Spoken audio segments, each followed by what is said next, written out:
Hello everyone. Today I am going to be making meatloaf.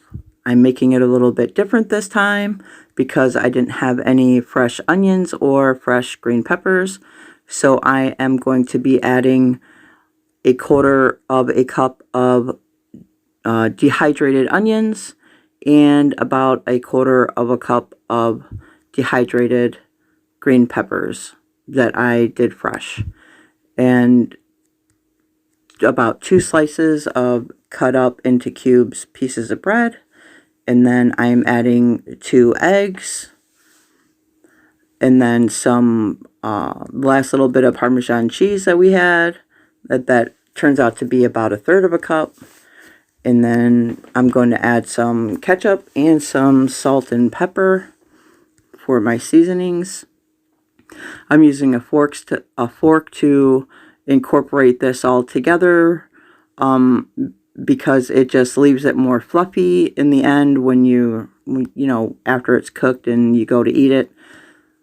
And then I'm adding some milk, and that's about 2 or 3 tablespoons of milk. I could have added a little bit more. It would have been a little more moist in the end, but this is just how I'm doing it right now. And after it's all nice and mixed and incorporated, I put it in this 8x8 baking dish. And then I'm just going to use my hands to form it a little. And my mom has always told me that you got to leave a little room around the edges because it'll help it cook better, number one, but then also there's going to be a lot of fluid and grease that will come out of it, and you don't want it to pile up on top or spill out of it into your oven. So then we're just going to put some ketchup on top, and then we're just going to spread it all around the whole entire meatloaf. And I made a mistake. I should have put my bacon on right now, and I accidentally put it on at the end. But this works too. So we're going to cook that at 350 for about an hour to an hour and a half. I'm also going to be making some macaroni and cheese. I'm going to start off by making a roux and then a cream sauce. So we start off with 2 tablespoons of butter and let that melt and start to bubble slightly. And not butter, but margarine.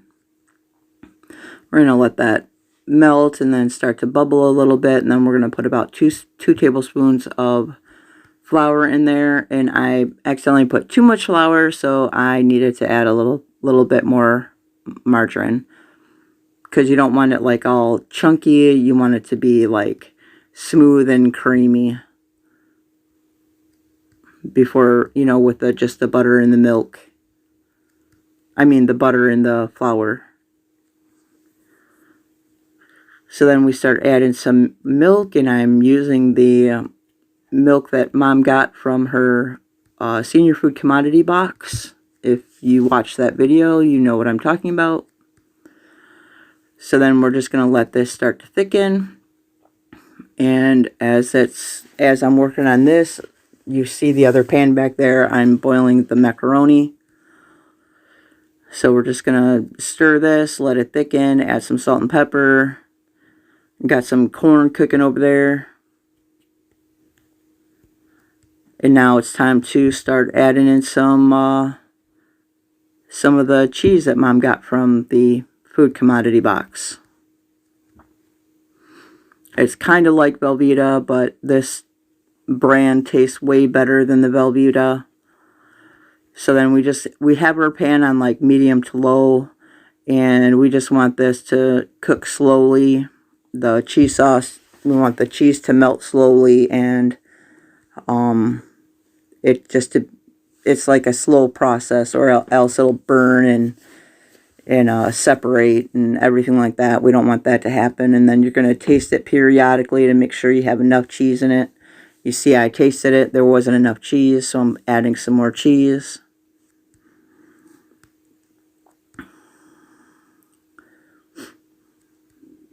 Stir it really good to make sure it's all incorporated, all that cheese. And then at the last minute I decided, you know what? Let me add this last cup of cheddar that I have. The shredded cheddar. Stirring that to make sure it's not sticking on the bottom. Taste it to make sure that it tastes cheesy enough and is seasoned enough. And obviously you see it wasn't, so I added some more salt and pepper to it.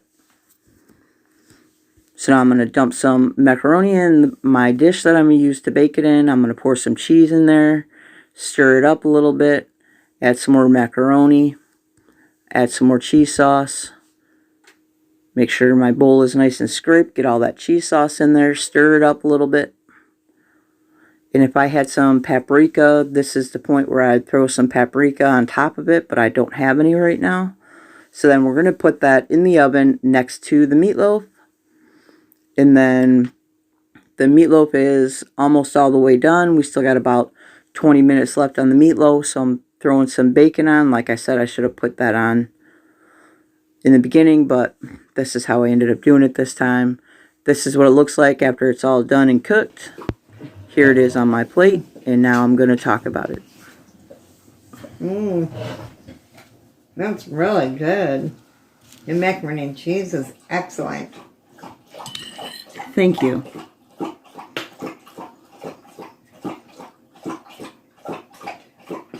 And the meatloaf is cooked to perfection.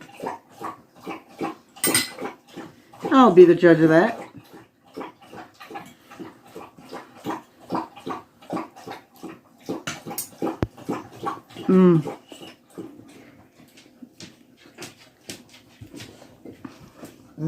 That macaroni and cheese is really good. I wouldn't want to have it this way every time with the cheddar cheese in it. I like just American cheese in the macaroni and cheese, but every now and again with added cheddar, it is really good.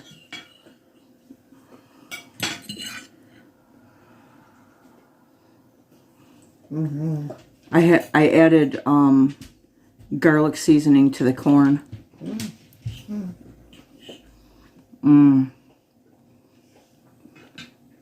That's really good too.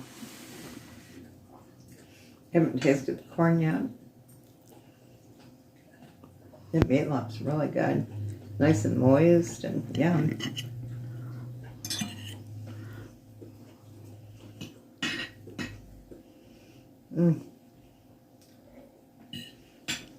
And all the peppers and onions rehydrated really well. Good. We should get some peppers and onions before, you know, like right now, because I don't have money. Oh, are you recording? You take that out. This is really good though. I'm going to take one more bite and then give it a thumbs up and then turn the camera off and eat my dinner.